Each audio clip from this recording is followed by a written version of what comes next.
Greetings there guys, it's the updated Weeb. Jujutsu Kaisen chapter 184 was just out, and it's featuring the battle between Kashimo Hajime and Panda. We already had a glimpse of Kashimo Hajime in chapter 154 of Jujutsu Kaisen, where Kashimo was speaking inside the body of a corpse he just killed.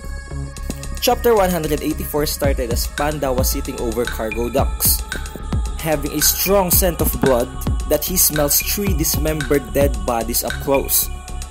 But Panda can only have a faint smell of the one who did it, meaning that the perpetrator was actually very skillful, that he has the ability to suppress his cursed energy, making himself unnoticed.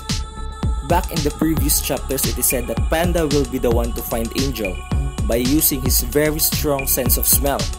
However, they got separated from each other as soon as they entered the colony, joining the Culling Game. Luckily, the plan did not fail all thoroughly, since Hakari was also destined in the colony too.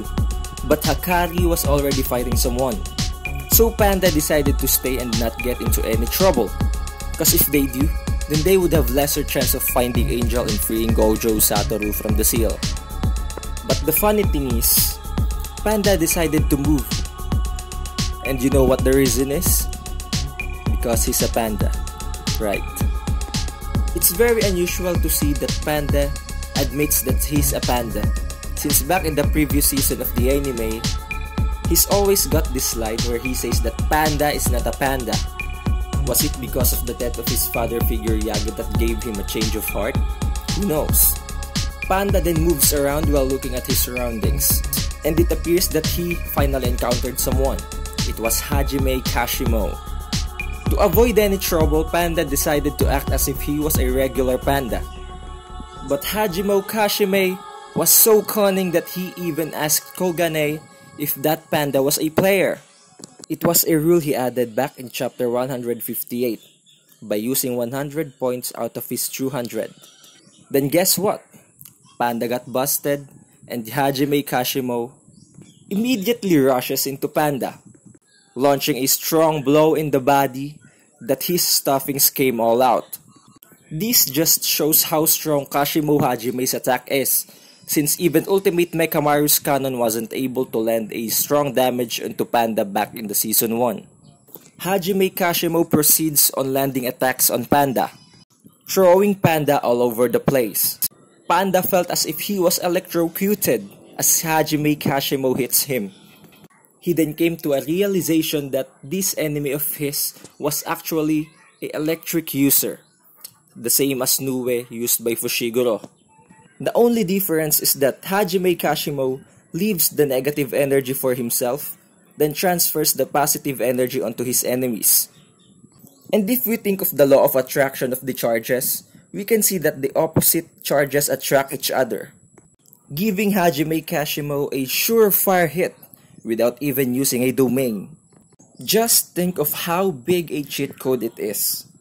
Panda realizes that this enemy is no joke, transforming to his gorilla form right away. If we look back into the season 1, gorilla mode is just one of the 3 cores of Panda. Panda retaliates with slapping Kashime Hajime with his right hand, thinking to himself that he's the same, having his unstoppable drumming beat at his disposal. Unstoppable drumming beat has this echoing impact that inflicts internal damage into his enemies, as we have seen when he used it against Mechamaru. But this asshole Hajime Kashimo just laughed it off and said, "Not bad," while having this grin in his face as if he was getting even more excited about the fight. He grabs Panda's arm, attempting an armbar, and then proceeded to violently tearing it off. We can see from this panel that Panda also have bones. Just how strong is Kashimo, beating Panda up and blocking his unstoppable drumming beat with ease. Kashimo proceeds to provoke Panda as he throws his arm, in order to make a misdirection. Panda already knew of it, but he wasn't able to block it at all. Kashimo landed a consecutive rush of attacks on Panda, so powerful that it left so many dents on Panda's body, including his face. Gorilla Panda's face now appears to have been busted so much. Hajime Kashimo then asks Panda, "Where's Sukuna?" Panda purposely lies in order to protect Itadori's sake. But as cunning as Kashimo is, he knew right away that Panda was lying, then asks Panda again to spit it out. Just how powerful is Hajime Kashimo that he is the one that is looking for Sukuna, while the others are trying to run away from him. Panda then, who was strong as he is in Season 1, is now being bullied. Panda goes and says that Kashimo is underestimating him, saying that his big sister is a shy girl. This is where we will be able to finally see his third form. Then there's this statement that says that his big sister is so shy that she kills anyone she meets. Does this mean that Panda already used this form of his, but just killed anyone who witnessed it? Panda's big sister form appears to be like a rhinoceros's head with a woman's mouth below it.